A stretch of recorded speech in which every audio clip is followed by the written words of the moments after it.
social determinant of health, which has opened new opportunities of funding for villages, which Bill will discuss later today. Later briefly later in the presentation. We really need to make the case for villages and the fact that they're effective and the impact that they have on the lives of older adults. And for that, we need data to prove. Bill, next slide.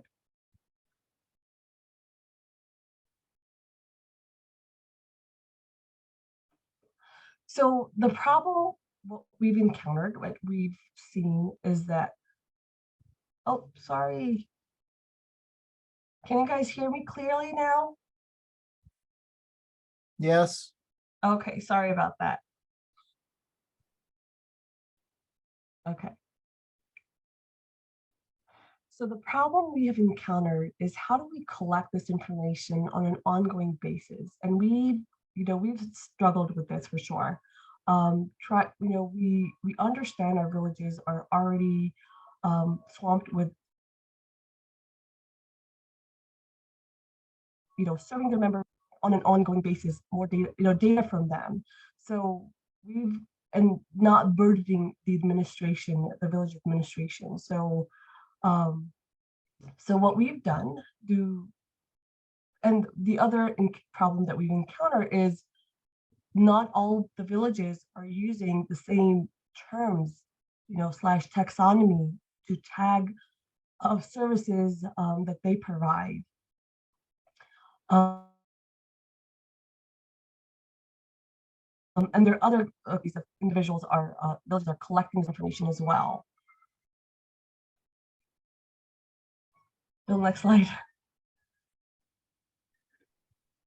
So what we came up with is our approach, which we thought the most efficient way we could collect this data is through the data management systems that our villages currently utilize. And there are two main vendors. Next slide, sorry. Thank you. So there are currently two main vendors that our villages use, Helpful Village and Run My Village, which you saw a demo earlier. And currently about 65 to 70% of villages are using these systems to gather information on members, services.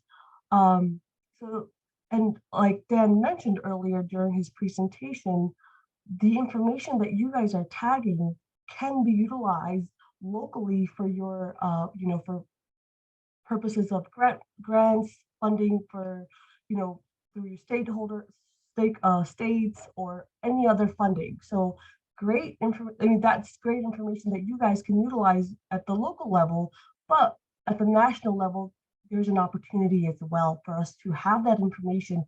We can make that information available to stakeholders to get that national attention that our villages desperately need.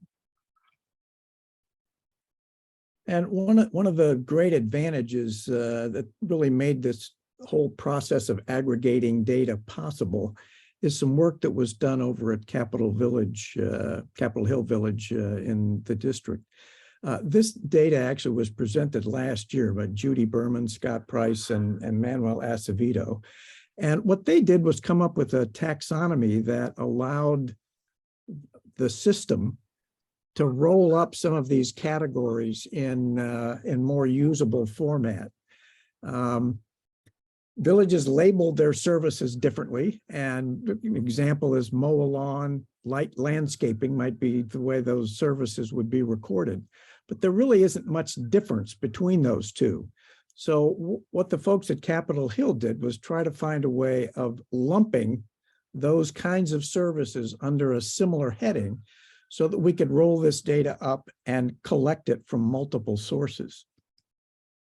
And the goals of the taxonomy project were to develop a language that could combine the operational data and basically use that information in a couple of different ways. One, documenting the collective impact of what villages do, and also see if we could attract investments and funders, and also deal with research in the future, because I think long-term, it's going to be very important for the village movement to show not only what our outputs are, that is how many visits we make and what kind of visits we make, but what are the outcomes? What effect is that having on our members? Are they living longer? Are they happier? Are they actually able to stay in their living situation longer because they're a member of a village? Those are important questions for policymakers long-term, and they're important not only at each individual level, but also on a regional level as well. There'll be a presentation on Thursday, actually, about leveraging resources. And Mary Jane Atwater and some of the other board members and village members are going to look at the partnership between AAA and the villages. We've been able to use that very effectively here in the district because the district actually is the AAA funder, and they actually provide a lot of resources for our villages here in the DC area. So aggregating not only at a local but a regional level has some great impact long-term. So there's some lessons here, I think, for all of us going forward. So getting back to the taxonomy, if we look at the kind of language that might be used, we could say, well, we transport people to medical appointments. But a better description of what's going on is to say we had 24 volunteers who transported 39 village members to medical appointments.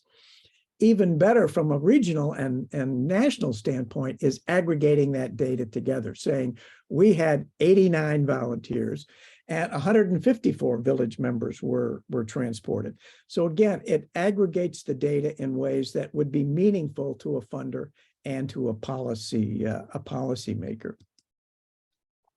These are the categories as of last year. I think they've been fine-tuned a bit, but it gives you an idea of how this taxonomy process works and how the village services are lumped. Wellness support is one format. Independent support is another. House and home support.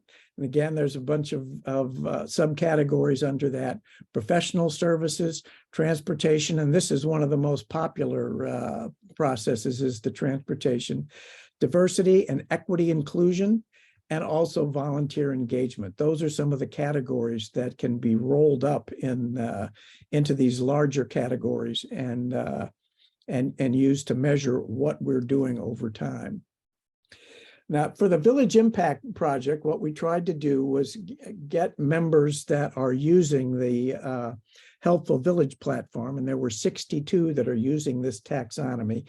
We were able to get 31 folks to agree to be in this initial run, which was kind of a proof of concept. Can we aggregate this data over multiple sites, literally from coast to coast, and come up with some numbers that are useful for the villages?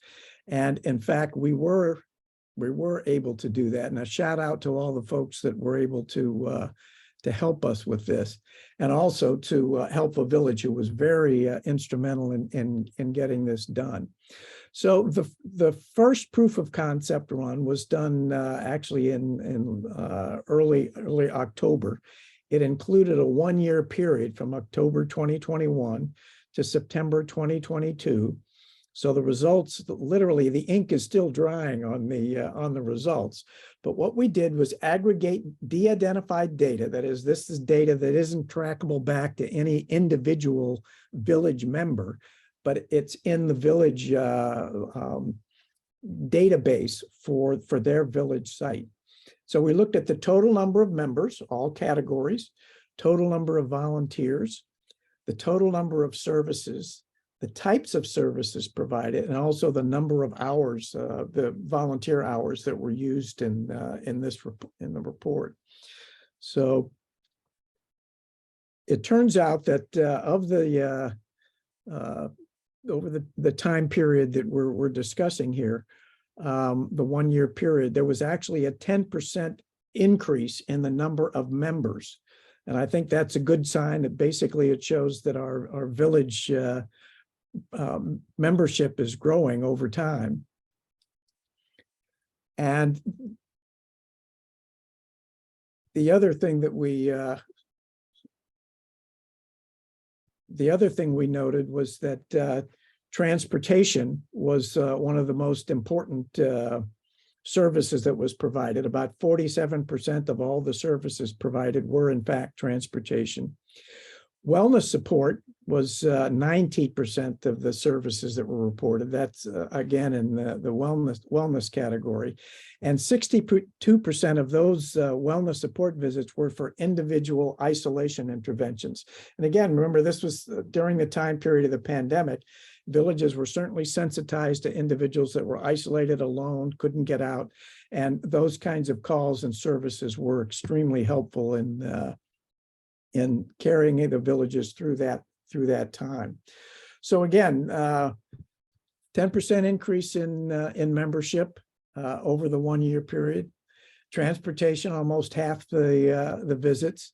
Wellness support, 19% of the services, and a lot of that was for individual isolation services. So again, I think the village is stepping up and meeting its needs for the community that they're serving.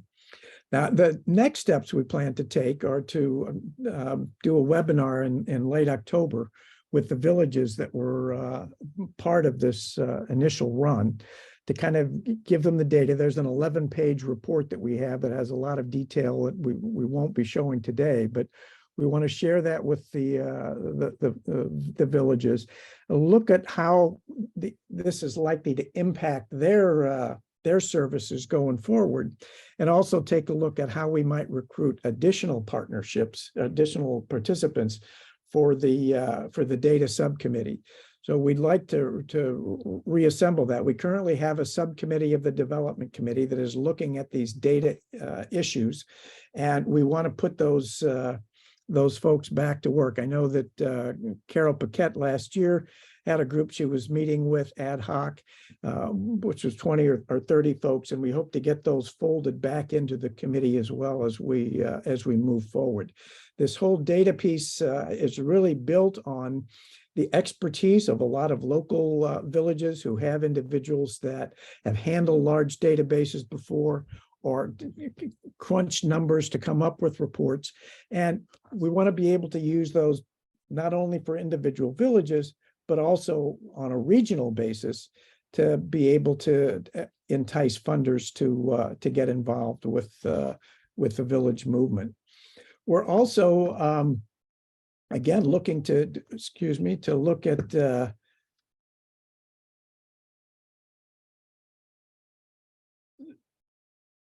to see if we can get more participation in the VIP. Currently, Helpful Village has been able to do these aggregate reports, and we're going to be working with the folks at Run My Village as well to see if we can aggregate that information as well. Those two sites account for 65 to 70% of all of the villages. So we'll be able to get a pretty sizable chunk of what village output is, and we hope to be able to use that going forward to stimulate more work on what are the outcomes of village life. And in that regard, we're working with the folks at Rutgers and the RAND Corporation to apply for a grant from the Patient-Centered Outcome Research Institution. This is actually the largest funder of outcome research in the United States.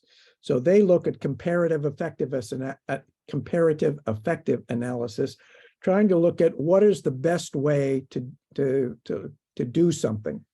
And they tend to fund mostly medical research. That is this form of diabetes control better than that type of diabetes control? The folks at Rutgers and the Village to Village Network asked for an opinion on whether they would accept a full grant application from the Village Network and from Rutgers and Pecori, looking at villages rather than as a medical intervention rather than as a medical treatment. And they said yes, they would entertain that. So we're currently working on a grant. What we hope to do during the time period of that grant, which will cover about a year and a half, hold some focus groups, try to find out how villages feel about, and villagers feel about being studied. Because if we're really going to get to outcomes, that is the effect of village life on our members, the members are going to need to be involved in that research process. And many of these research projects in the early years were done by people coming in from the outside, gathering some data. The data were studied really aren't included in the outcome, weren't included in the planning.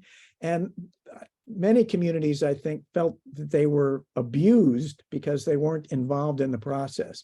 So what we want to do is see if we can develop some interest in this process, some understanding about the complexities of this kind of research, and get our village members and the villages involved in designing these research studies. Do the research, or do the exercise classes that many villages offer, do those improve outcome? Do they make people healthier? Is their heart condition healthier? Are they able to walk longer? What are the benefits of those kinds of programs? Again, looking at those programs inside of the village system. So we hope over time, this kind of research will help us not only get funding, but also document what we're doing so that policy makers in the country can start to take a look at the village movement and really fund them on an ongoing basis. There's some talk about the Medicare Advantage plans. I don't know if you all have been tracking how the Advantage plans are making inroads into the Medicare population, but next year, 50% of Medicare eligible individuals will be in an Advantage plan. And the Advantage plans are a great opportunity because they can supply services that aren't necessarily mandated by Medicare. So services like belonging to a village might be an extremely useful, a useful intervention for them, because it would increase the health of the individuals and hopefully reduce the medical costs long term. So I think there are a lot of ways to look at this kind of research over time and develop the systems that we need to capture this information. So anyone who's eligible or interested rather in getting involved in this data process, please let us know. Send us an email. We'll stick you on the list and make sure that you're involved in this process going forward. But Aram and I are very excited about the potential for doing this kind of work and making sure that the funding that villages need long-term are actually there. So it's developing these new partnerships using data that I think is going to be extremely helpful.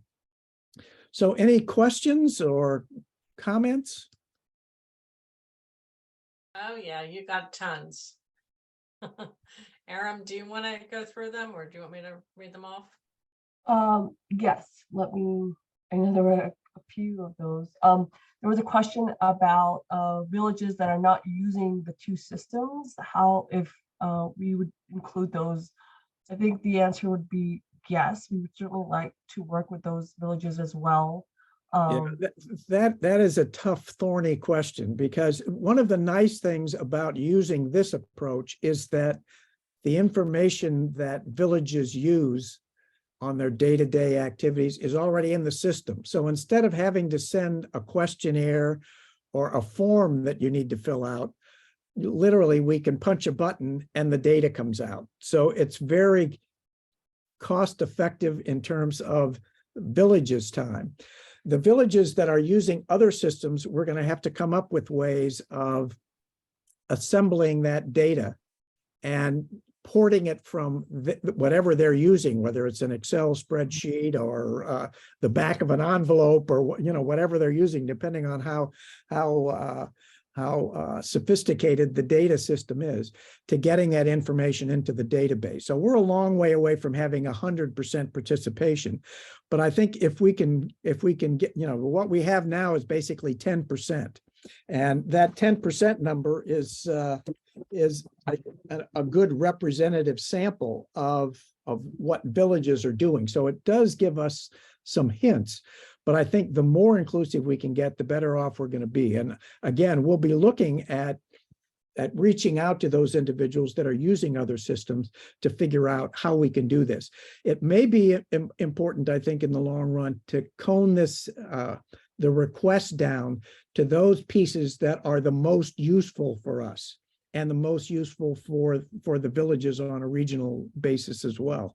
So we'll be looking at that, and that's one of the topics I think we're going to be discussing at the subcommittee to figure out what those key elements are.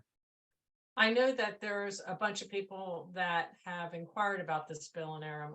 I know that my former village, Mount Vernon Home, uses what they call it's through NVVG. So the DMV has it as in Maryland and Virginia, but the program is called Ride Scheduler. Mm-hmm. So it's primarily all, and they do run reports. So very actually great reports, and I think it would be very easy to aggregate some of that information over to what you're looking for.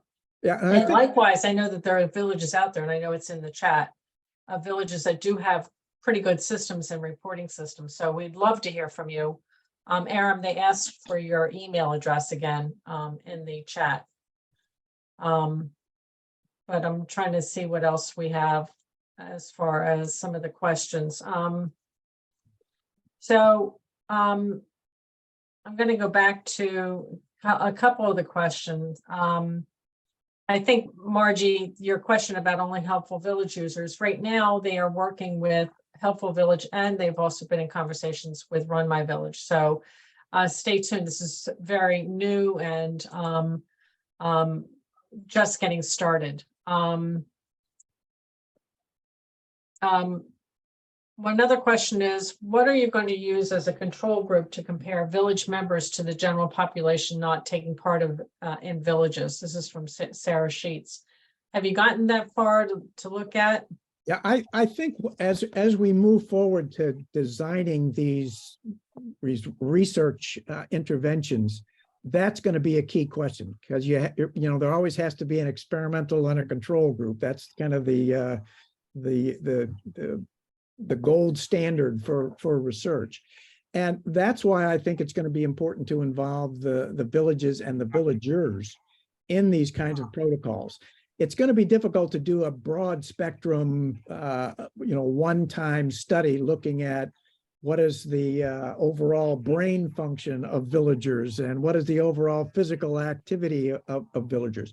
These are going to be smaller individual studies, and well, again, that issue of what is the control group, what are the experimental group is going to be a key part of that. And again, that's where having the researchers talk with our villagers so that the villagers understand the research lingo and can get on board with these studies, that's going to really be key. So it's getting us to the point where we can converse effectively with the researchers that will answer some of those design questions. Okay. Bill, I just wanted to add a couple of points on some of these questions. To go back to the question about why Helpful Village, we started with Helpful Village because they were involved in the development of the taxonomy, and many of their villages have implemented the taxonomy in their system. As Barbara and Bill mentioned, we have had some preliminary conversations with Run My Village, and we'll be working with them to get the taxonomy implemented in their systems as well. So, we have a path forward to include the Run My Village users. And I think on the PCORI project, we won't actually, the grant application we're doing right now is not actually to propose research projects.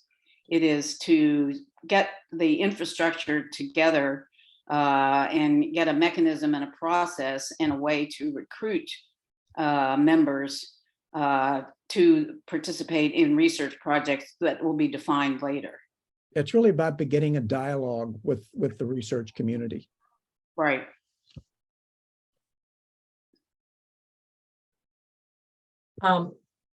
So there's a couple more things in the chat. Aaron, did you want to go through them, or do you want me to go through them?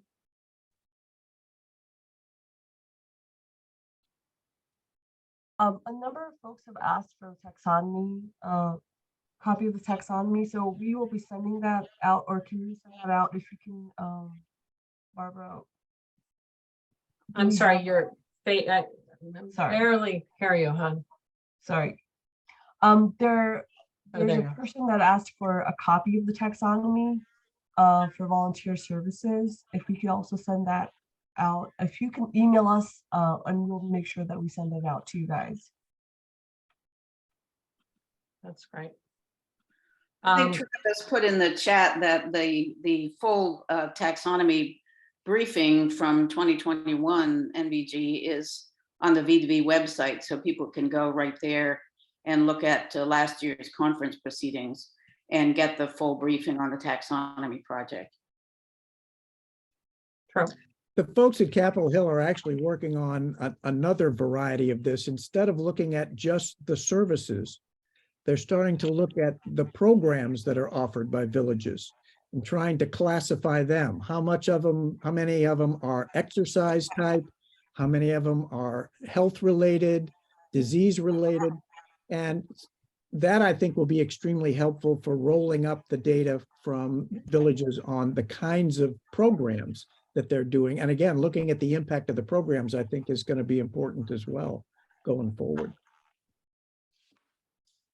And I think there was a question about the webinar that we're going to be doing on the report. We're doing the webinar with the participating villages for openers, because they are the people that authorized us to access their data.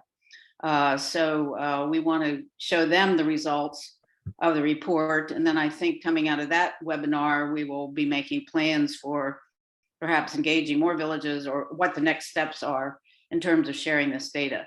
It's very important that everybody recognizes that in order for V2V to have access to this data, we have to have the express permission of the village to get their data. So that's part of why we can't just say, here's the report and give it out to everybody, because we have to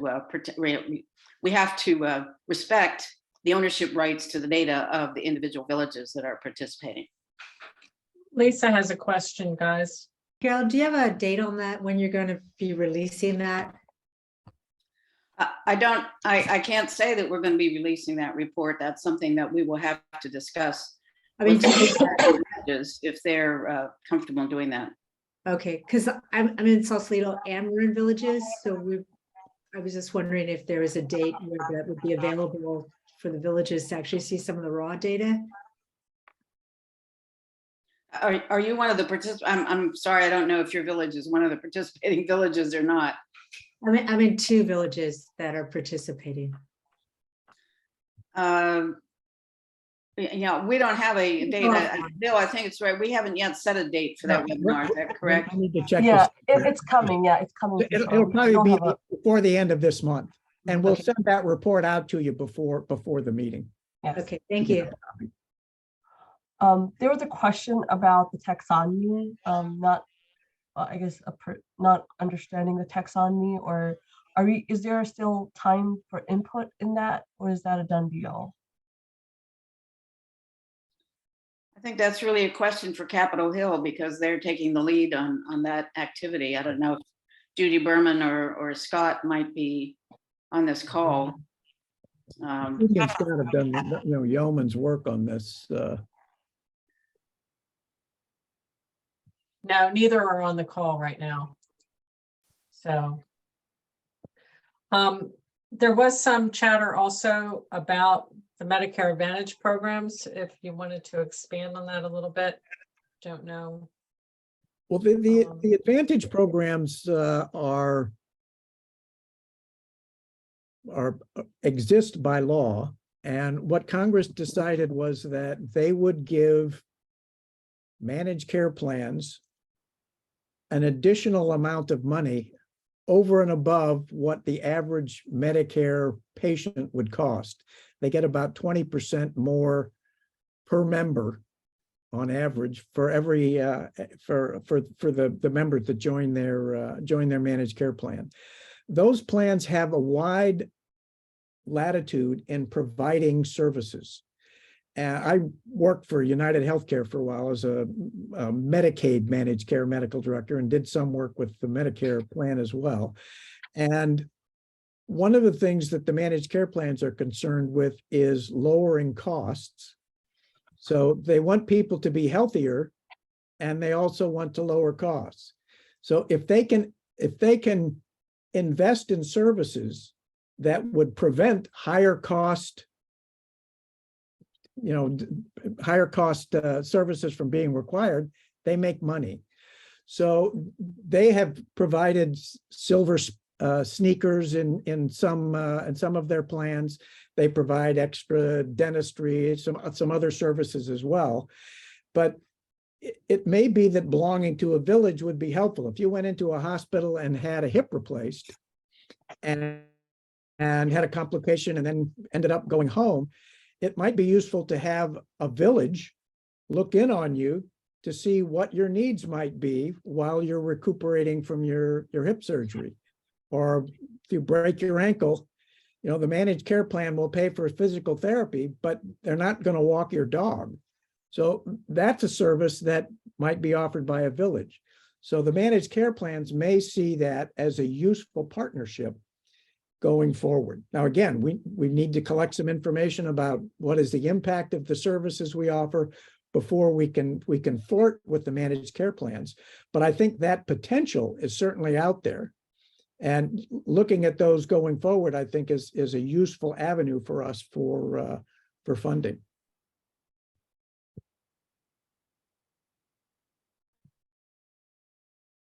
So if you have folks in your village that are used to using large databases, used to crunching numbers, are familiar with manipulating data, please funnel them our way, because I think they'd be extremely useful as we think through some of these very complicated problems going forward. There are a few questions, folks asking if they can still be part of the data collection. Yeah, we will probably do another run in several months using again Helpful Village, because they're on board and have the report writing capability. And again, I think looking at these over time, it's going to be extremely helpful. As I mentioned, there's been about a 10% increase in the number of members overall over this 1 year period of time. And it will be interesting to follow that forward. Is that just a rebound from effects of the pandemic, or is the village really growing? Those are some questions that we can answer going forward by looking at this information on a 6-month, one year basis. There were also some comments about additional data elements. Since this was just a proof of concept, we chose just a few, very simple data elements to look at. And as we're moving forward, we will be looking at expanding the list of data that we want to look at. But first of all, we were trying to start small, and we will build incrementally as we move along. So join us.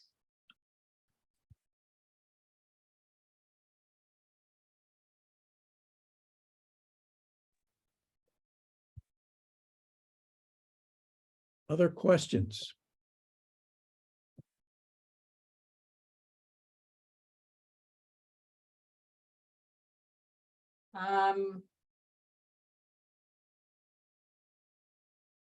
Anything else in the chat that we need to look at? If we haven't answered your chat question, shout out. Well, one of the things that we most certainly, and I think you guys said, if the outcomes of the pilot program were aggravated and not identified, why not open the webinar to all villages? You know what, if we host a webinar, it's open to any of the villages.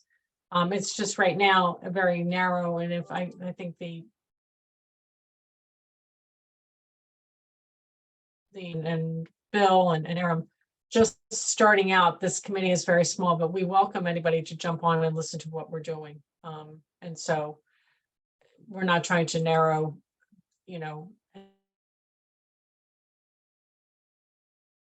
and say, listen to what the conversations are and be a part of it. Rich. Parkland Village was asked by Helpful Village, I don't know, much earlier this year to give them authorization just for us so they can see what kinds of services we use, not how many and the kinds of numbers that you're talking about. So I guess we're not on that list. So I'm not sure that we're full participants or if there are two levels of authorization. Then ask for the data, like how many services are being provided. And we just started providing services a couple of months ago. So where is that at? I suspect Capitol Hill is always going through and updating the taxonomy to make sure that they're capturing the language that each individual village is using to describe the services that they're offering. So I think that may well be part of their kind of refinement process for making sure that these larger categories are lumped.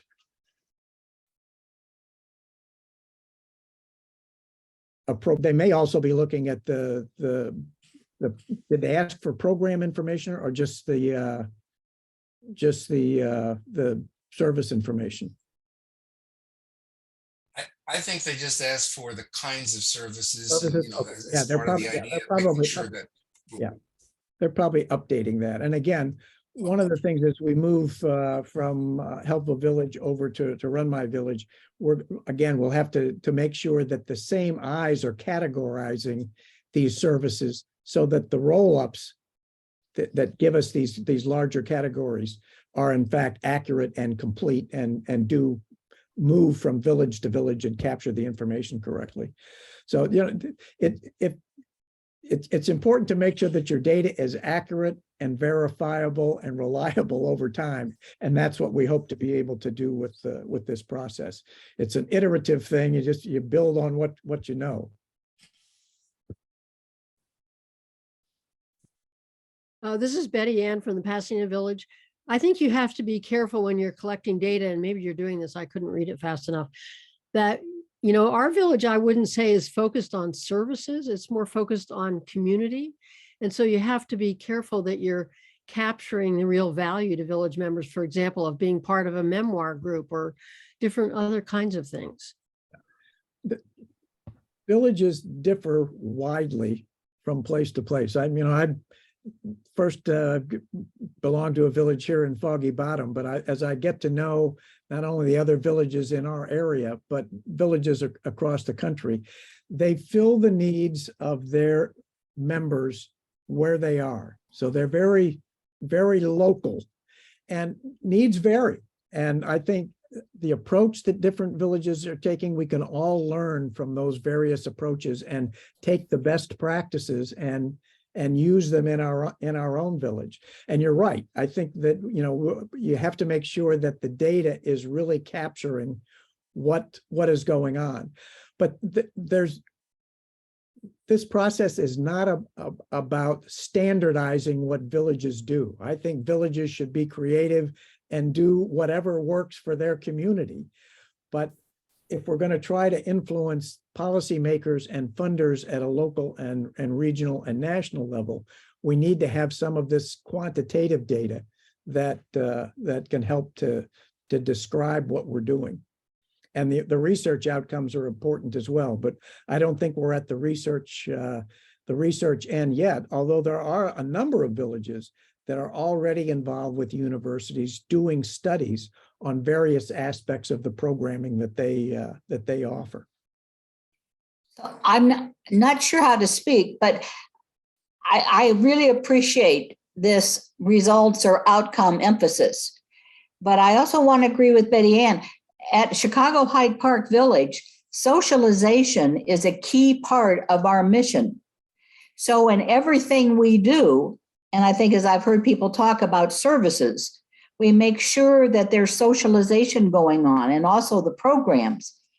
Now, that might be a little harder to quantify, but I hope that you don't just dismiss this emphasis on socialization and forming community as being local. I think that's an overarching need for many older people who are isolated and lonely. And I think that is an important feature, I think, of what villages do. And the issue, I think, is that a service or is that a program? And it's probably some of both. What we do here in Foggy Bottom is we have what we call cluster focus groups that meet. And one is just we go to Bread and Chocolate, which is a local bakery, and talk about politics or baseball or whatever. So again, it's socialization, but it's also one of the programs that we offer. So I think you're right. It's engagement and involvement in the world around you that is part of what villages are all about. Lisa has her hand up. I just want to chime in on that too. I think it comes back again to the importance of the data. It's kind of a chicken or the egg, because when you have those events, the programs, Helpful Village allows you to register participants. So you're starting to track how many people are, learning about advanced directives, how many people are going to your coffees and things like that to the extent that they register. And that's going to be great data for storytelling, because that's kind of how you translate your data. And I put in the chat, I had to go away. You might have mentioned already, but I hope we don't lose perspective and just focus on our members, because we provide a huge benefit to our volunteers. Most of our volunteers are older adults, and to the extent that they're able to use their skills and socialize and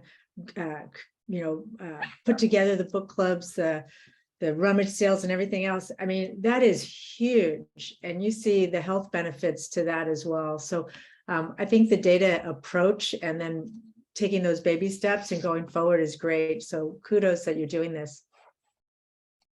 We do have a question in the, thank you, Lisa, in the chat about when you might be looking for volunteer villages from Run My Village.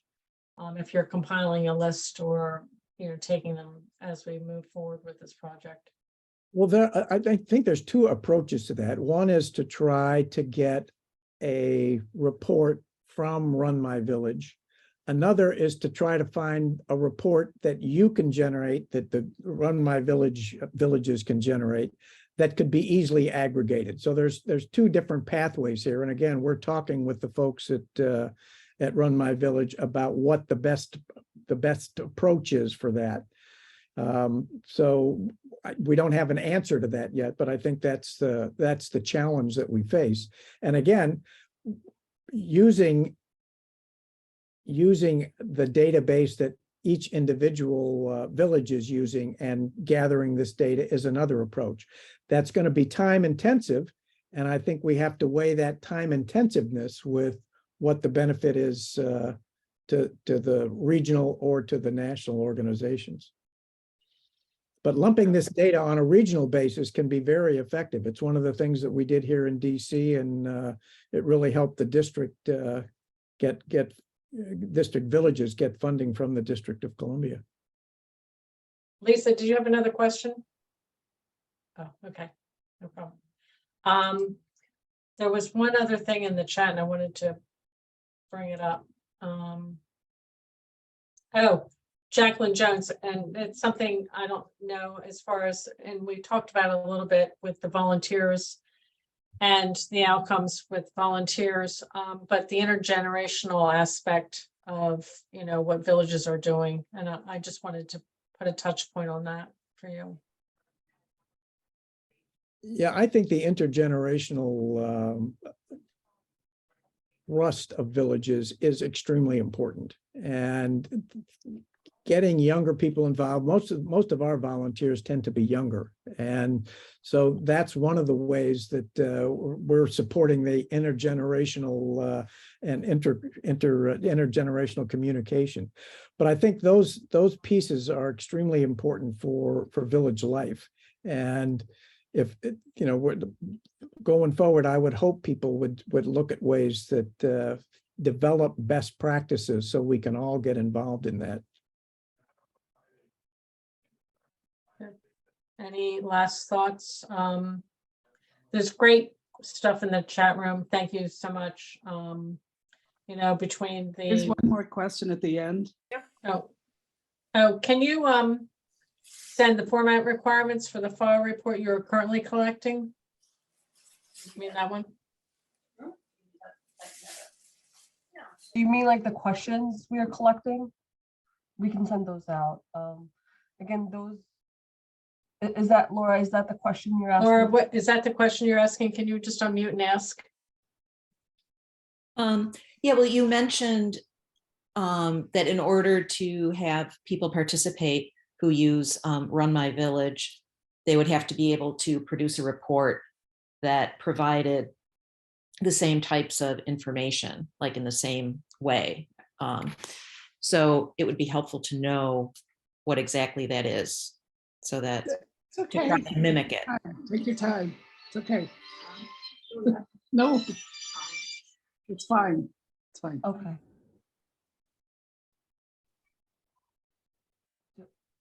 Any comments on that?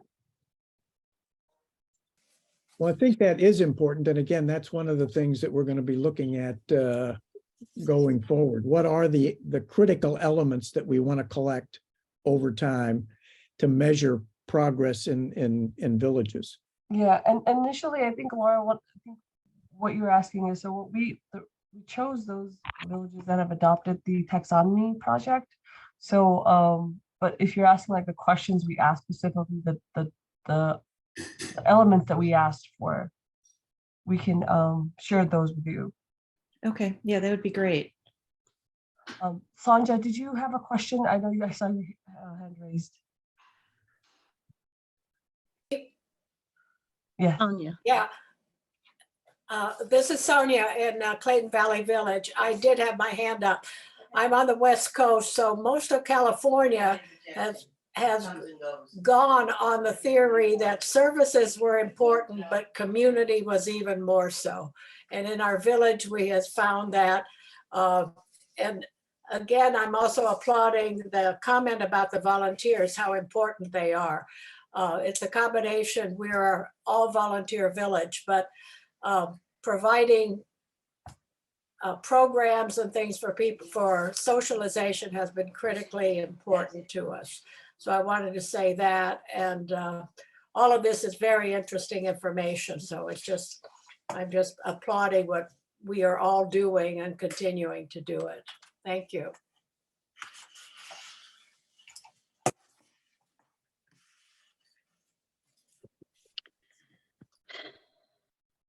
Well, I'm interested in how people are describing the interactions that people have with their fellow members. Community, society, we call it affinity groups. There's a number of ways, I think, to look at that. But you're right, that's part of what the village life is. And one of the reasons I think that the pandemic was so offensive to people that were in villages, because we couldn't get out and do those things that we wanted to do. And I think that as we start to rebound from that, it's a good time to look at not only the processes we're using to do that interaction, but how engaged our members are going forward. Terrific.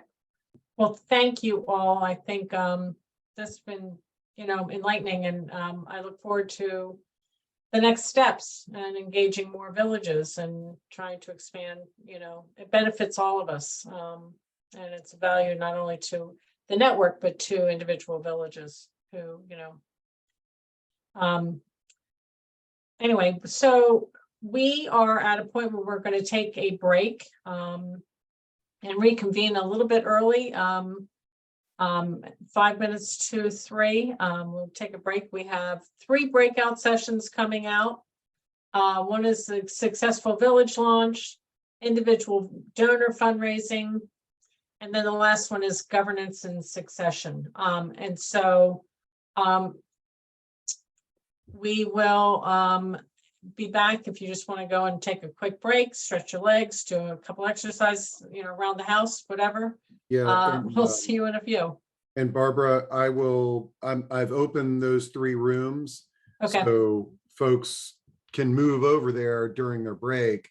And then for those folks that had difficulty getting in the breakout rooms the last time, you know the drill. If you just hang out here and tell me what room you want to go into, I can move you into those. And then I'm also going to go to those rooms, and I'm going to make, if the leaders can go into those rooms, I'll make sure that I can set it up so you can record to your computer. Yep. Excuse me, I may have missed how to get into the rooms. Could you? Okay, explain well, again? on most people's screens, you should see a little thing down at the bottom that says breakout rooms. Oh, yes, I do. And then you just select which one you want to go to, and it's as easy as that. Thank you. There are 3 breakout rooms of 4. Excuse me, why did you list 3 different sessions than the ones on my sheet? Right, yeah. Mine says, That was a mistake. okay, Yep, it's emergency weather planning, Right. strategic planning, and little village that could. Those are the 3 sessions. You'll see Thank them in the breakout panel. Sorry, Jane, I was reading off the wrong script. So, And Barbara, a question for me. When we go to the exhibit hall, I click on and I'm in the exhibit hall and I see the different exhibitors, but I don't see a way to engage with them. they're Yeah. not, there's no interaction this year. They just Okay. are putting information out Okay, that's there. fine. Each of our sponsors are having individual webinars, which they will be touting themselves. And so it's just a look-see, contact information, and Okay. referral source. Great, thank you. You're welcome. Steve Gurney, Yep. Carol Hess. I don't have any choices at the bottom of my screen. And All Steve, I have is the word leave. and Okay, Steve, well, all I've got is more. And okay, well, don't worry. Okay, so the first person that needs to go is Carol Hess. And which one? that's because they have their chat open. Yeah, oh, Carol, good. which one do you Thank want to you. go to? The little village. Little Village? Okay, here you go. Thanks. All right. Eddie, you have your hand up. Yeah, Steve, did I hear you say that people in the different breakout groups will be able to record onto their computers? Well, the leader, we just need to give the leader permission. Okay, okay, Or somebody permission. Yeah. okay. We also have Darcy Levy has a question. Yeah, Darcy. Hi, once again, when I select the group, I don't know how to add myself to it. Okay, which one do you want to go to? Strategic planning. Okay, there you go. And I'm at more. And they said that I need to close my chat, but I'm having a hard time doing that. Okay, what's your name? Martha Lamb, M. Lamb. But if you go to more, click on the more, and then you'll see a box open up. It says join breakout room. Which Gotcha. one do you want to go to, Lamb? I can't see the 3, so I don't know. Oh, what- emergency weather, strategic planning, or the little village that could? What's the last one, please? Little village that could? All right, so you're gonna go into the little village that could. Oh, gosh, decisions. I'll Please. take the first Yeah. one. Emergency weather. Remember they. Yeah, All right. thank you. So they asked for you specifically to do it. Okay. If anybody else Okay. is having difficulty gonna getting go to a room, into, just let me know. Who is more Steve, needy? Nancy Nordquist. Norquist? Yes, Nordquist. Maybe I'll go in. Okay, which one? Strategic planning, please. Okay, there you go. Steve, Yep. Patricia Allen. I would like Little Yeah, I'm Village. gonna also, okay. Okay, there you Thanks. go. Thank you. And do you know if the AARP volunteer, maximizing volunteer engagement, do you know if that was changed to a different time at 9:30?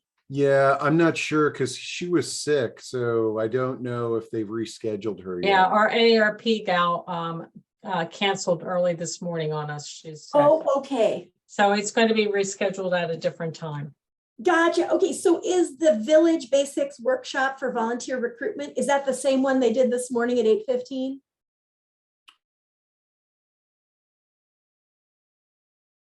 This morning at a breakout. Okay, I was there. Okay, Okay. perfect. Then that's the same one. Okay, so there isn't anything right now for volunteering. Am I No, getting that right? not on the volunteer aspect, right? Perfect. Thank you so much.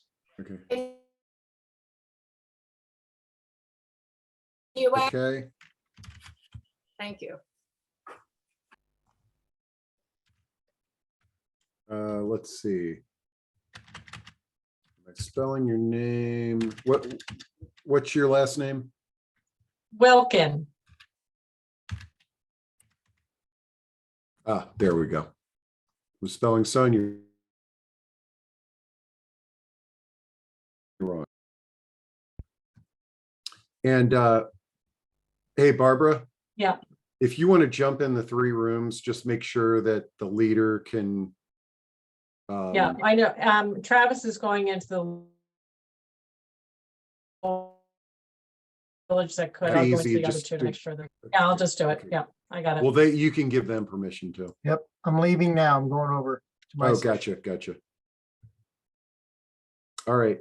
So if you can hear my voice and you're not in. All that as opposed to the. Yeah, and county funds and things like that. Right. So I have a feeling this is going to be a very useful group here. Oh, I hope so. Hope so. It's been working for us. We're just going to talk about what's going on in our village and how we did it and how it works. You know. And we're hoping that somebody has our slides here. Yeah, do we have a support person in the room yet? I'm going to bring up that. Yep, Travis is here. Oh, good, Travis. Yay. All right, now are you here with our slides? That's I am here with, I have your slideshow pulled up on my screen. That is wonderful. Thank you, Travis. We are ready. We were a little worried. Not that Wait we're a minute, people are still trying to figure out how to get into breakouts. So not let's that we're keep moving. amateurs or anything, but we're amateurs. Well, we still have 14 minutes or so to go. Yeah, she said 5 too. Thanks for being here, Travis. We appreciate it a lot. Oh, not a problem. Somebody's recording, is that correct? I heard it say they were. I don't Yes, know. I did too. Yes. Oh, I missed that. Good. There's a little red button that says recording, so I think we are. Oh. Yes, when I joined, Oh, I it see it. gave It's me a the little- warning. It's so tiny, that little button. Oh my gosh. Thank you, Marilyn. All of a sudden now it's gotten quiet. It's kind of nice for a while, actually. Yeah. I would be very interested to know of how many people in this room are from villages that started out with staff and are now volunteer run, which ours, East Rock Creek Village in Washington, DC is one of them. Ours too. Yes. Mm-hmm. Yeah. We've It's always a very been- expensive proposition to have an executive director and Absolutely. people and staff like that. And most And of so- us are not equipped to do that kind of thing. So, Yeah, you might want to ask that later because some of the people are away from their computers. yeah, they're exercising. Hi, Mary. Hi, Maria. Hi, Barbara. How many in the group here that seem to have a lot of volunteer model villages use either one of those 2 platforms that they talked about? Either the Run My Village or, the other ones that are Club collecting Express, I data? think for the same. I think No, they're very different systems, but they are similar. They're in that- working together, yeah. No, they don't work together. No? Oh, no. Two different companies. One is Helpful called Run My Villages Village. and Run My Village. Okay, Yeah. two Those different are the two. companies. So Two we different use co- it. two- Let's let excuse me, Travis excuse me. answer. Yeah. Thank you. Travis- Thanks. Travis knows. Two different companies. One's called Run My Village. The other one's called Helpful Village. So they are very different companies, just to clear that up. The question was Club Express. That's Run My Village. That is Right, Run My that's Village. what I It's was just saying, that renamed. they're the same. Oh, Run it's My the Village same. and Club Express. Yes, they were It's the same. renamed. Yeah. Does anybody in the group have either one of those two, or are you using them, or are we using other stuff? We I use use Helpful Club Village. Express. Yeah. Everybody We talking. use Helpful Village. Oh, no, sorry.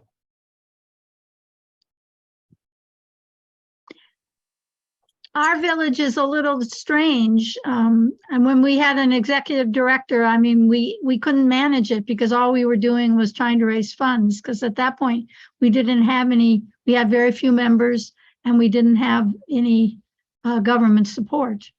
Now we're in a very strange situation. We're in the Washington, D.C., and we have generous funding from our AAA agency, Office on Aging of the district. And, but we're still volunteer managed. We can now afford a part-time social worker, which is wonderful. AAA? The Yeah, the American AAA, yeah, in Automobile DC, the AAA agency of the District of Columbia, which would be similar to a county AAA agency and anywhere else, because there's only one county in the District of Columbia. Yeah, that's true. They fund all 13 villages. Wow, that's incredible. It's an absolutely amazing thing. And it happened during the pandemic because they closed. So many of their other services were closed. And so they weren't doing it and they had to do something with their money. But now as the services are opening up, they are continuing to fund us generously. Let's And make sure it that we're just makes talking it about, so easy. I mean, I know that many volunteer-run villages cannot afford to have Helpful Village or Run My Village. Those are not inexpensive, but that's been no problem for us. let's And make it's, sure we're talking about a different kind of AAA, because AAA automobile agencies Oh, no. are not the same. And there are a lot Right. of people on this line that don't understand that. oh, okay. Well, it's the Office on Aging, federally funded. Every county in the country has one.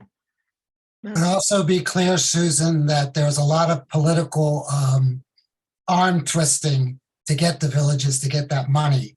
So what didn't happen that easily in DC. Also, one member has said that their AAA in Prince George's, Maryland does not provide funding. So No, many don't, yeah. Having the funding monitoring- is the more unique versus those that do provide. Yeah, Carol is monitoring the chat function. So that's why she said that. Somebody put it in chat, right, Carol? yeah. Well, this is Carol Paquette, and I just wanted to jump in here on your conversation about AAAs and put in a plug for the presentation work has done about villages and AAAs. And we do have the DC villages as one of our case studies. We have a whole variety of villages that we looked at as case studies, and maybe answer some of your questions and maybe raise some more questions. But I think we have a lot of really helpful information that we'll be providing, and we'll be releasing that report after the conference, so everybody will have that information. On those times, Carol, when there is a special presentation and one can't be there, are they recorded so that we could access them? Yes, so the entire conference is being recorded. So soon. I don't know how long it takes to get that up, but it takes a little while anyhow. Okay. Soon is good.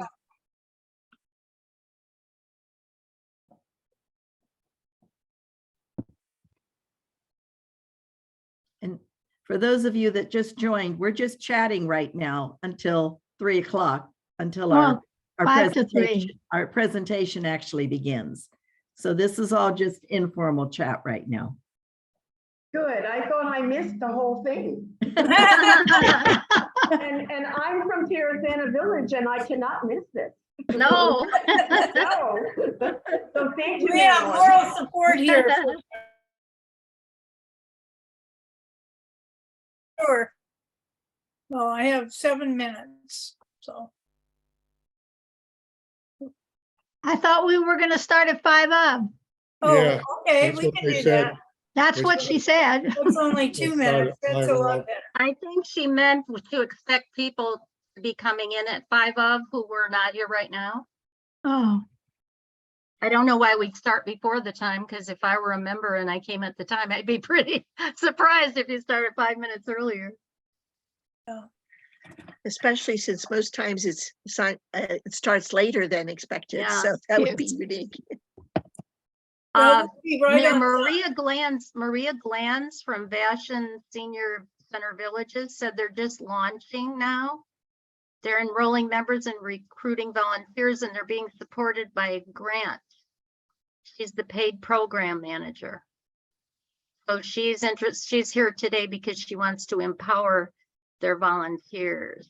Or if her position is gone because perhaps the grant is gone, she wants the village to stay strong with their volunteers. Oh, then this information might help her. I figured you are the people to learn from. I hope so. I think so. Thank you for being here. Thank you.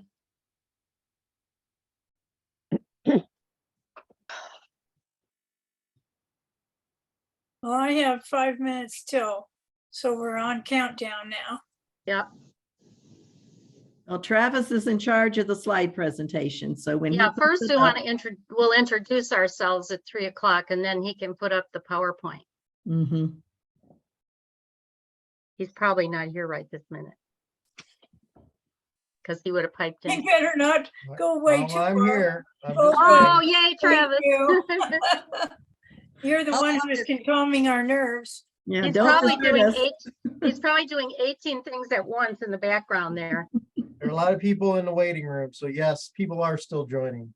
Okay, Good, good. How long does this presentation go to? it's about 35 minutes. Then we 45 have- minutes. Then we have. The whole questions. session, the whole session? Yes, the whole session. Well, it depends on how many questions we have. 45 minutes for the whole session. Thank you. Mhm.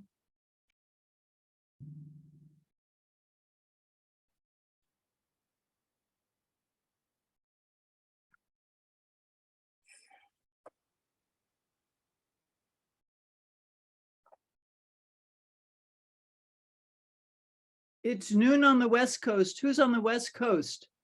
We are, the presenters are, All right. yep. Well, pardon us if we're munching on a sandwich or drinking a little bit. Yeah, that's lunchtime.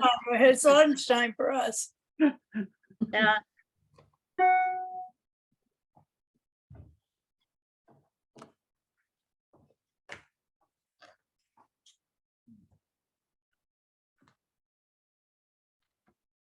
That's our vice president, in case you're looking. We want to be in perfect shape to take in all this great information. Yeah, you have to keep fueled.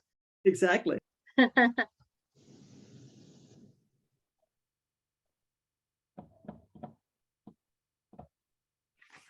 Well, I'm here from Florida, so we've got the whole country covered. Oh, cool. Oh my gosh, I hope you guys are okay. there. Yeah, are Yeah, you safe? we were very fortunate. We didn't end up with any trees in our house, and we aren't flooded, although there are areas around here that are flooded. Oh, wow, yeah. Because I'm in Central Florida. Mm-hmm. Thank So- goodness, huh? Yeah. Oh, and how? Yeah. And yeah, Yeah. and I'm with Lorraine. We're both on the board of Hi, Neighbors Kathy. Network here. Hi, Lorraine. And luckily, we have 38 members in our village, and luckily everyone's okay. Oh, that's good. to hear. Because Orlando, it really depended on where you lived in Orlando as to whether you were impacted. Yeah. So some were and some weren't. And we did have one of them though that had flooding in their home, but he had stayed with his son. So Well, that's good. Yeah. Are you Celebration Village? No, we're Neighbors Network. Oh, okay. We're up in bunch of places. Yeah, we're not that far from the villages, the big senior community. And our name, if we put villages, it was confuse people. Oh, yeah. We wouldn't have use that village. too. Yeah. Yeah, we have that problem too. We have villages. Village on the Green is a life plan community.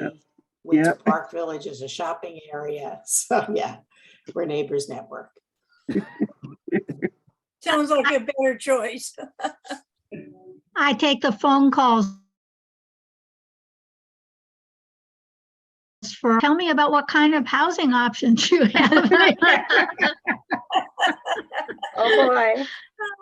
That's good. Yeah, it's so spread out. It's spread over 5 counties now. Wow. Oh, my.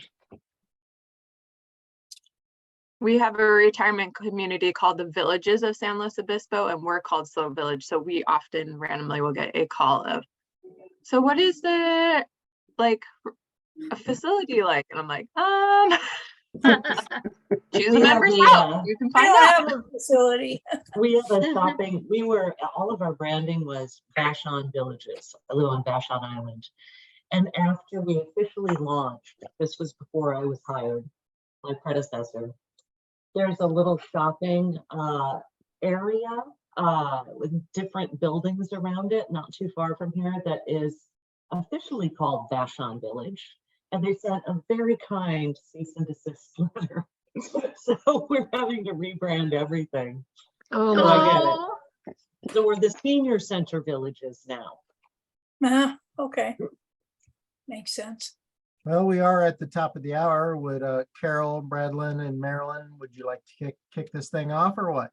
Yeah. Yes, well, Let's do start it. by introducing Let's go. ourselves. Okay. All right. If you all mute yourself, that would be very helpful. And if you have a question, please put it in the chat or write it down, and we'll answer your questions at the end of this presentation. So I'd like to start. Good afternoon, ladies and gentlemen, and welcome to our presentation of From the Bottom Up, the Little Village That Could. My name is Bradlyn Mulvey, and I'm the co-chair of the Care and Wellness Core Team, and also a member of the governmental agency Aging and Independent Services. My name is Marilyn Benty, and I'm a charter member of our TVSD, which stands for Tierra Sana Village Board of Directors. And I'm Carol Lee. I'm the secretary of our board of directors, and I am in charge of our idea bank. Travis. Okay, now we could use the PowerPoint. Yes.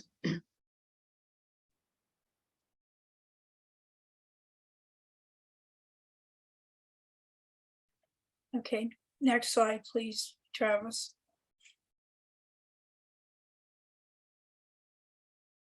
Terrasanta Village is a suburb neighborhood of San Diego, California. Terrasanta Village, as Marilyn has said, recognized as TVSD, or the village, which we get confused about, has been growing and prospering for 14 years. Our village has moved from a top-down executive director-run village to a primarily village that is run by volunteers. The purpose of the village is to support the health and well-being of the Terrasanta community for those who are 50 years and older. We provide activities to enhance successful aging and extended independence. People come to our village for services, but they stay because of the community. Next slide, please.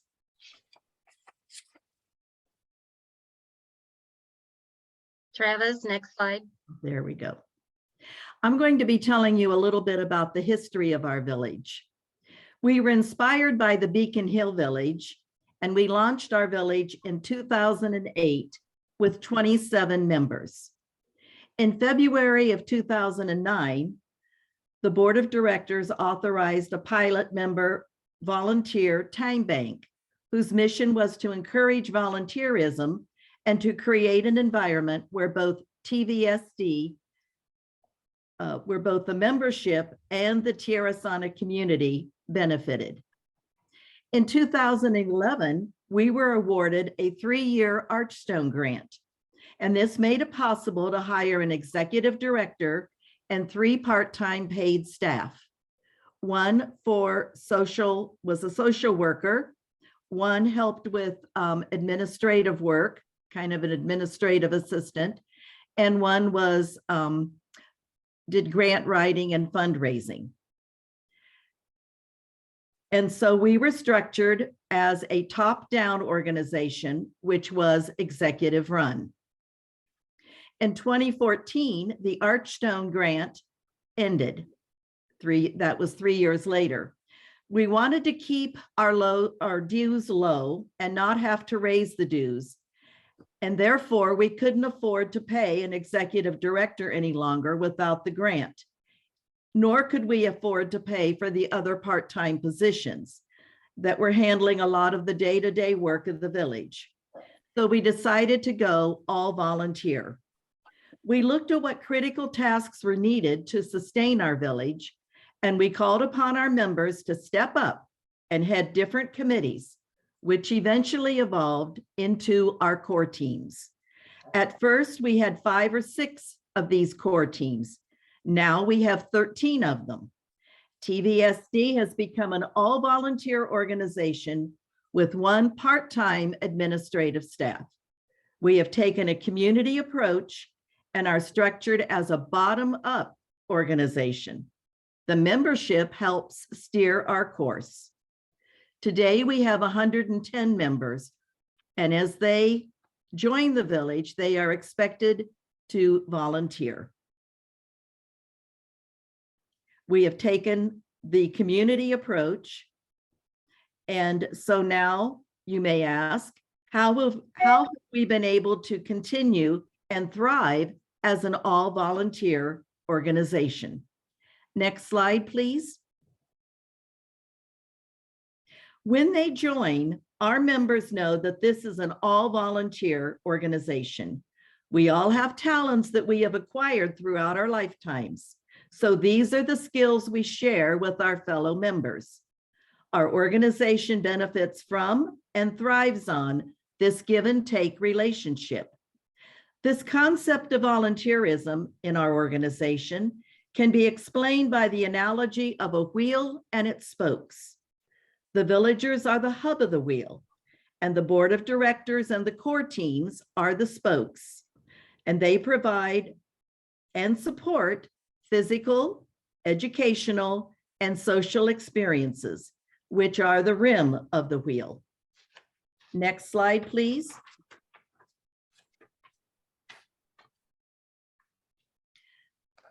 We have established a board of directors with a president, vice president, secretary, treasurer, and 3 members at large who meet monthly. The board creates and implements TVSD policies and procedures and oversees the day-to-day operations of the village.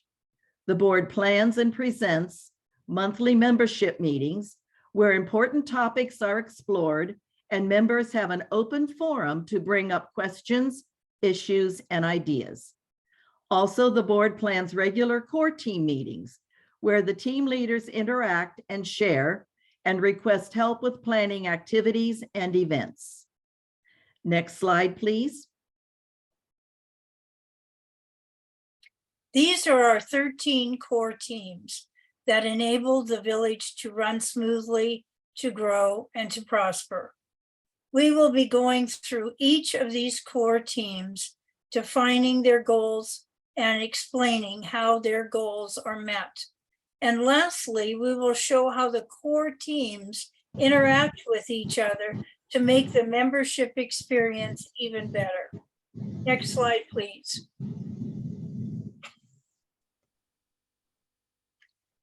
These are done in alphabetical order, not in importance, but our first administrative core team is kind of like an executive secretary or an administrative assistant who works 20 hours. This isn't a paid position, and our only paid position kind of coordinates all of us together. The core team, administrative core team, has 6 major functions. First, to manage the front desk, which means that she greets people as they come to the clubhouse, which is where we have rented a clubhouse to have our meetings and activities at. She also answers the phone to meet our members' needs and answer their questions, and also to answer questions of potential members. The second major function is to interact with all of the team core leaders to make sure that members are informed of activities and events. The third function is to post these events and activities to the website. We have on our website a calendar, which she revises if necessary, and she creates and sends every week what is known as an e-blast, which is really just an email that goes to each one of our members so that every member is informed of the activities and events so that they can register for them. The fourth major function is to update our membership and neighborhood directories.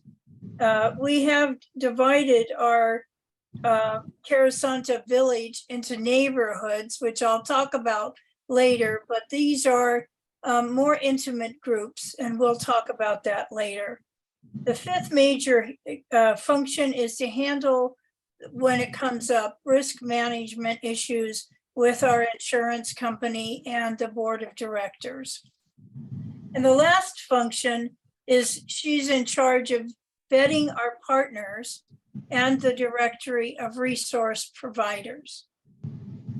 In functioning, we have a marketing. She is also in charge of our marketing function and is paid for 12 hours per month.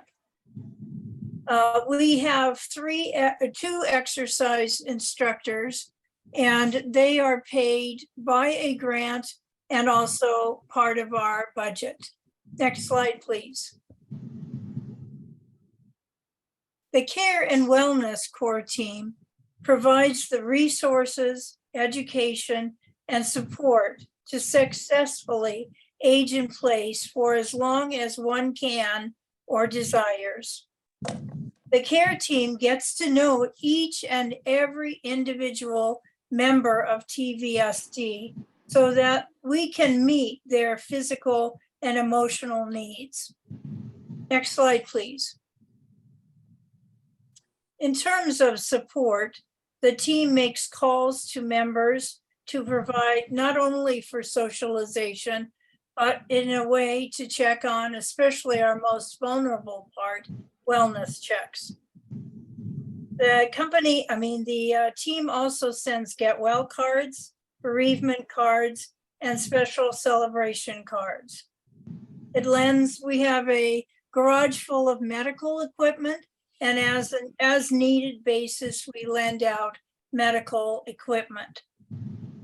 And also it works with the neighborhood core team and the time bank core team to make sure that members don't fall between the cracks if they are in need. The neighborhood core group sets up meal trains, runs errands, and drives members to medical appointments. Next slide, please. Lastly, the Care and Wellness Core team offers support groups to handle life's issues. We have a support group, a grief support group that meets quarterly, a caregiver support group that meets monthly, and a stronger memory check-in group that meets weekly. Next slide, please. In terms of education and resources, we think it's our responsibility to educate our members so that they can make informed decisions about their own health and their own well-being. This goal is accomplished in a number of ways.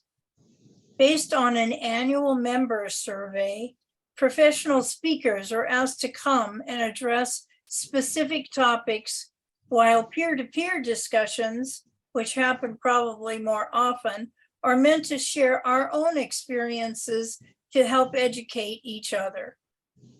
The Care and Wellness Core Group wrote and distributed a booklet called The Continuum of Care, which was an attempt to educate our members on how to get help. Most of us are independent, but as time goes on, we fall and we need help.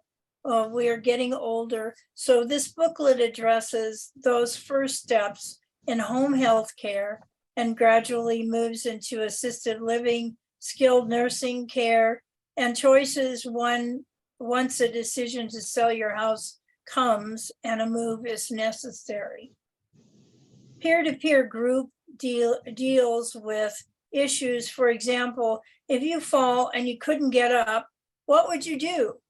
And we had this discussion not too long ago. A number of us have Apple Watches. So we talked about, and a number of people have other kinds of watches. So Carol and one of the other members of our care group researched this topic and came up with different ways of protecting yourself.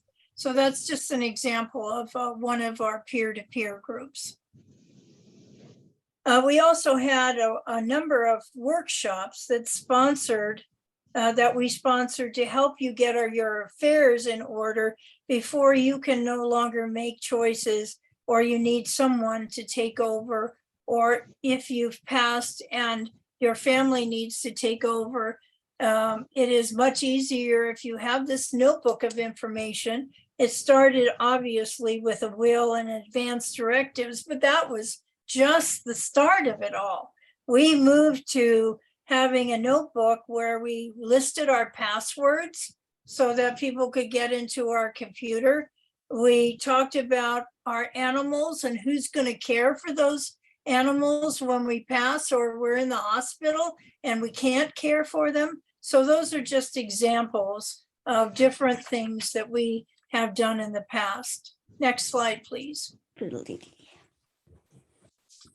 The Communications Core team chronicles our activities and events of the last month and foretells what's ahead. Our editor-in-chief creates and publishes a digital 8-page newsletter. Used to be, we'd hand it out, or we used to be printed, but when COVID hit, we moved to a digital format, and now every member gets it through their email. It includes those 8 pages, which are colored coded. They're beautiful editions. They include pictures of activities, stories of activities of the past month, an advertisement of events about what's going to happen this month, a monthly president's message, a listing of business supporters who offer discounts to our village members for using their service or their restaurant or whatever. And an in-depth biography of someone from the village who we should know. That's Carol's bag there. And a calendar of activities, which we don't depend on that one because that one changes as time goes on. Next slide, please.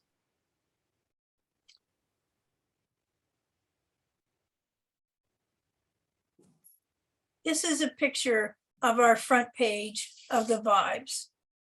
And as we're going to show you more of them, but we had to cut this presentation down. So if you wanted to see a vibe, we could send you an example of it. It is done by a program, and obviously perfectionist about this. Looks really good, I think. Next slide, please.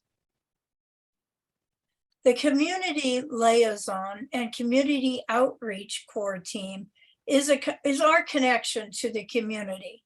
We connect with the community organizations to support their projects, and in turn, they will support our projects.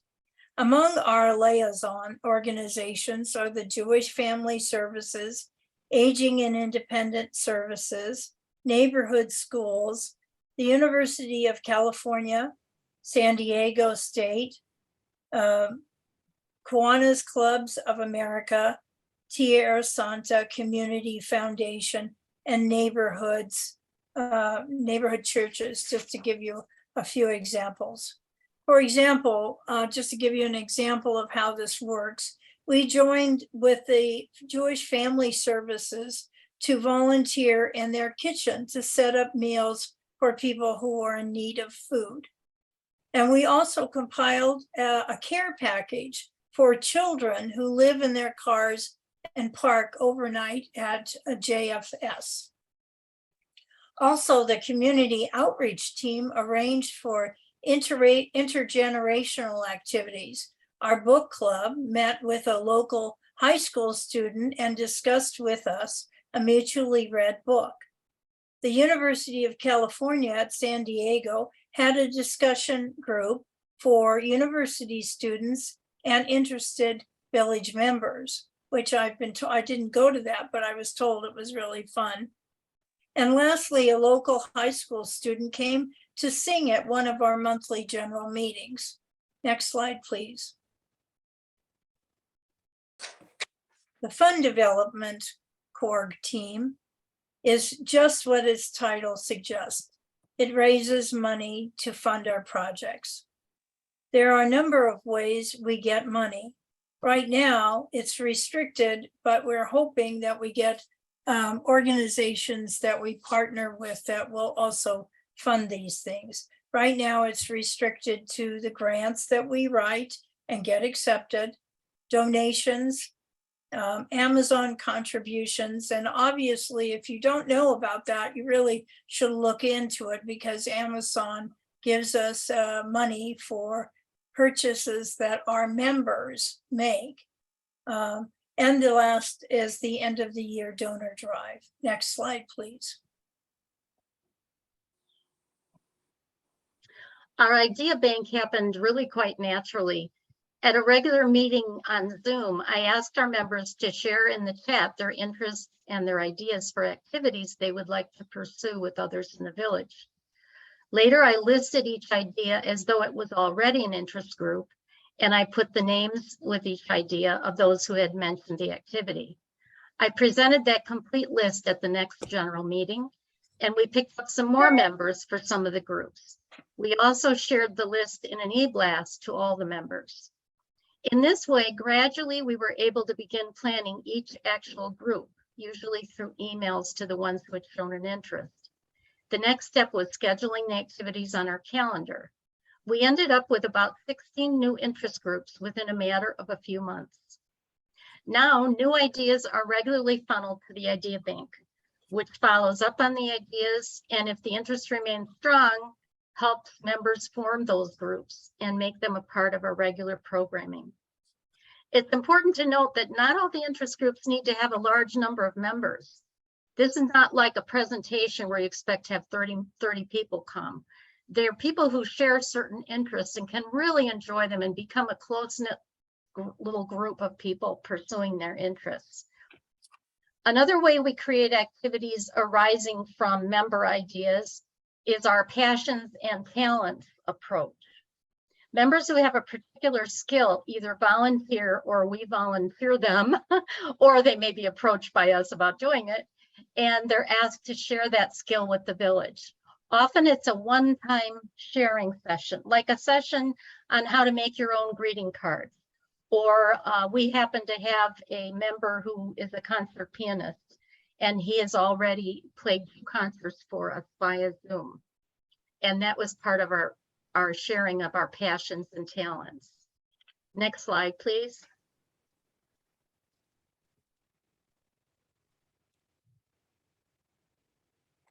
Oh, sorry, dreaming here. The Information Technology Core team is the one who's responsible for our website. So they basically update our website in terms of activities that are going to happen and activities that have already happened. They also maintain our membership and resource directories. And people are much more techy now, but many years ago when people joined, they didn't know necessarily how to get into the website or check on emails or any of that. So our team basically went and taught them how to do that. And the most important thing we're working on now, we obviously, because of COVID, went through putting everything online. So we were very used to Zoom calls. That's how we connected with each other.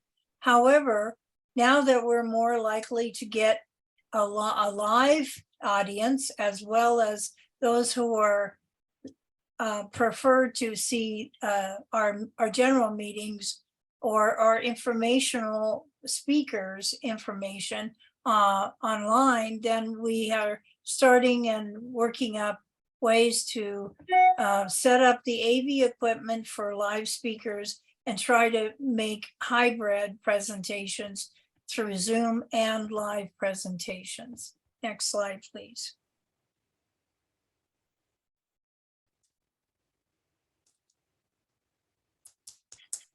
The marketing team, oh, is that mine? The marketing team is basically what it does. It tries to relate to the community, let them know of our activities so that they can publicize our things and connect with them, so that we have ways of communicating, that we have social events. It's a way of bringing in people. So right now, our marketing person is involved in Nextdoor and things like that, so that people in the community get to know us. So we're hoping to sustain and increase our visibility in the community so that we get more members that way. Next slide, please. Our membership core team has two major goals. One is to increase our membership, and the other is to sustain our membership. In increasing our membership, the membership core team works hand in hand with the marketing team, and they have such activities as Meet Me at the Village and join us for a free month of membership while you get to know us. And we've had many prospective members attend our events and eventually will join. We have wine and cheese happy hours for prospective members. And not only do they try to market and get new members, but once members join, the membership core team hosts informational socials to provide the prospective members the opportunity to interact with our members. And they are also responsible for new member orientations, assigning members buddies if they would like a buddy within the village. And they encourage the members to remain active in the village. And in this way, the membership core team works hand in hand with the social committee so that they want to sustain their membership by keeping them active in our social activities. Next slide, please. We also have a neighborhood group core team. Tirasana is almost like a little city within itself. We're called the Island in the Hills. And within Tierra Santa, there are different neighborhoods. And we want to stress the idea that you get to know your neighbors. We are a neighbor helping neighbor organization. And so we have these neighborhood groups that get together. Some get together monthly, some quarterly. They have little socials, ice cream socials, a pizza party, maybe a neighborhood group discussion session. And they get to know one another. And that way they feel comfortable. If they need a ride to the doctor, they can call someone who lives close at hand. This group also works hand in hand with the care committee, so that if you come home from the hospital, if you've had surgery and you need a little help around your house, the care committee and the neighborhood groups work hand in hand to give our members that help they need. Also, one aspect of the neighborhood groups is that when they have their little get-togethers, they feel more comfortable talking in a small group rather than at our large monthly meetings. And this is where a lot of ideas, the passions and talents come up, and people talk about things they'd like to see happen within the village on a social basis. Next slide, please. And I think the social core team is pretty self-explanatory. This is where we have all of our social activities. We have annual activities such as our annual holiday gala.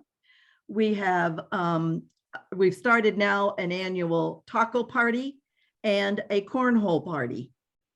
We have monthly activities, field trips to Balboa Park, to the zoo, to plays.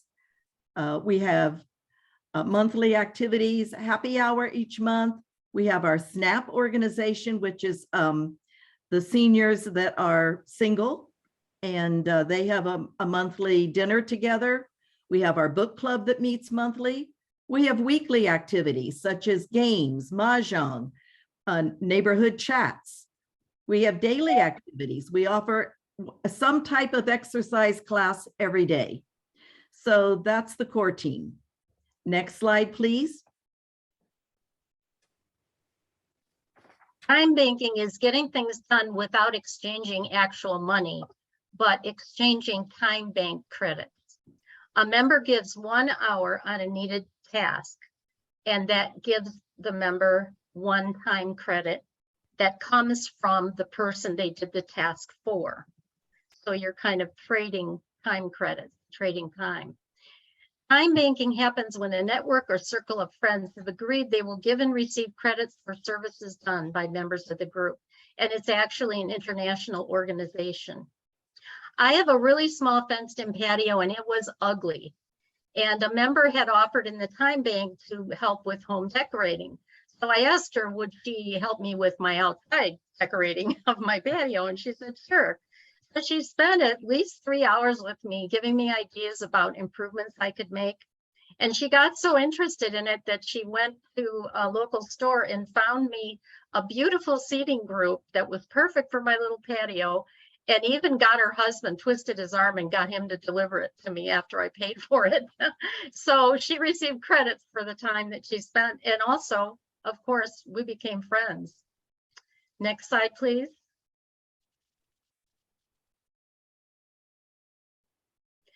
The volunteer core team has a lot to do because we have a tremendous variety of activities.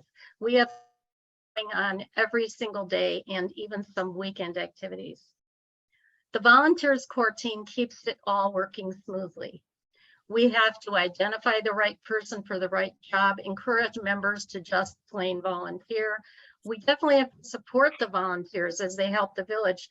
They get a really good feeling when they're doing it. They appreciate the opportunity and the respect for the abilities that they have. But we also give them a thank you. We honor a volunteer of the month every month at our monthly general meeting. We have a thank you card and a gift card, and a gift card to a local restaurant that we give them each month, give the volunteer each month. We recognize all of our Volunteers of the Month at a volunteer recognition brunch at the end of the year. Next slide, please. Last year, we were kind of assessing how far we have come. And we categorized all of our many activities into various topics using the idea of body, mind, and spirit. There are quite a few activities that aren't even on the list. There are many that have been added since we made this list. And I'll just go through it and point out a few of the activities in each category. And of course, almost all of them really overlap each other. For example, attending to our bodies, we have chair and standing yoga. We have nutritious cooking, regular group. We had that cornhole tournament, and I am terrible at cornhole. A group of our guys, just because of the time bank asking one of them to look into it, have made a wonderful Wednesday golf group. And the emails go back and forth, and they set it up and get the timing of it. And somebody had a hole in one, and they celebrated it, and it's been absolutely amazing. Those are good body things and spirit. Next slide, please. For the mind, we have a weekly games group that does board and card games. We have armchair travel sessions. We have a variety of the sharing of our passions and talents that we've mentioned before. We have a weekly Zoom chat on Monday for a group of 12 people that have been doing it for over 2 years and have started out with Zoom and have become kind of a family. And we have our Stronger Memory program, which certainly contributes to our mind. That's a voluntary program, and we have people kind of come in and out of it. Some people do it on their own, and some people do it with the support of our check-in group. Next slide, please. Our spirits are so in-depth that we actually divided this into 2 categories: our own emotional health and our caring for others. So some of our own emotional health activities, we have, as Marilyn told you, so many social activities. We have village buddies. So I have a buddy. We happen to have been born on the same date, and she's partially sighted. So, and I can still see where I'm going. So we do things together, and it's just great. We become kind of like sisters, and I never had a sister, so now I do. We have solo aging activities. We have speakers, we have our neighborhood groups. Those are all emotional health activities. Now, caring for others, the next slide. We have a caregiver support group. We have website links to helpful resources. We already mentioned our neighborhood groups. We actually do individual check-in calls to members. Let's see what else. The time bank certainly is something that really helps our members. Seeing how we're serving the bodies, minds, and spirits of our members reminded us who we are and why we do what we do. And we were very glad. We are people staying independent and vital for as long as possible, with support from our Tierra Santa village of San Diego. We are neighbors helping neighbors thrive. Thank you.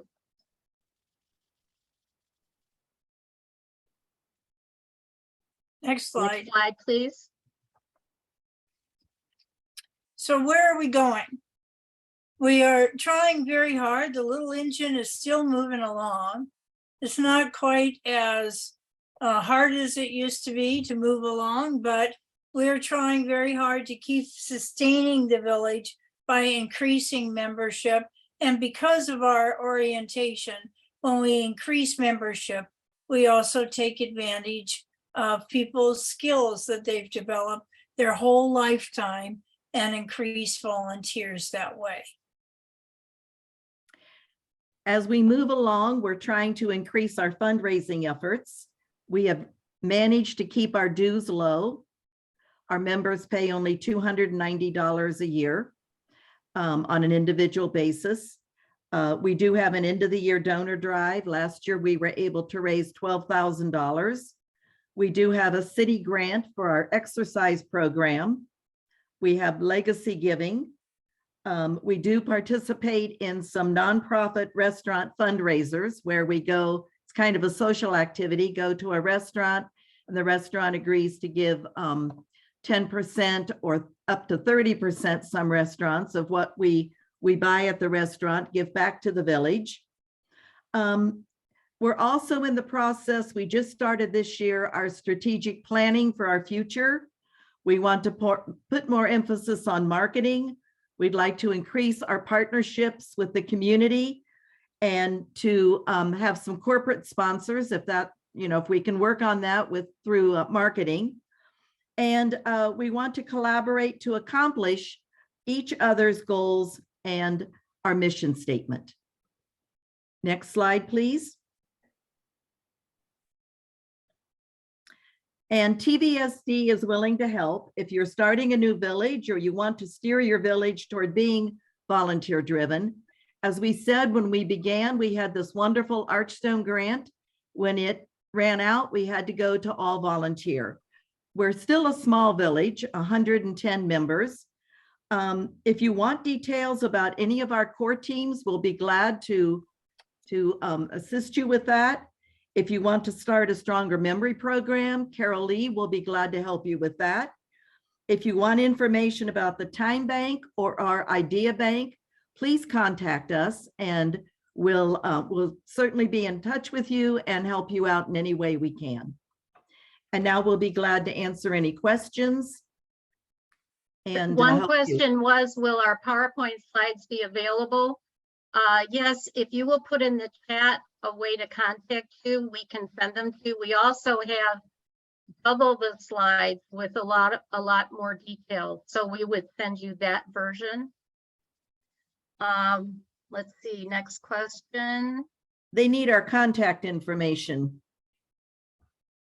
How did you recruit all the volunteers to be part of the 13 core teams? Well, in the beginning, when the membership committee starts interacting with this new prospective member, we find out what their interests and their skills are.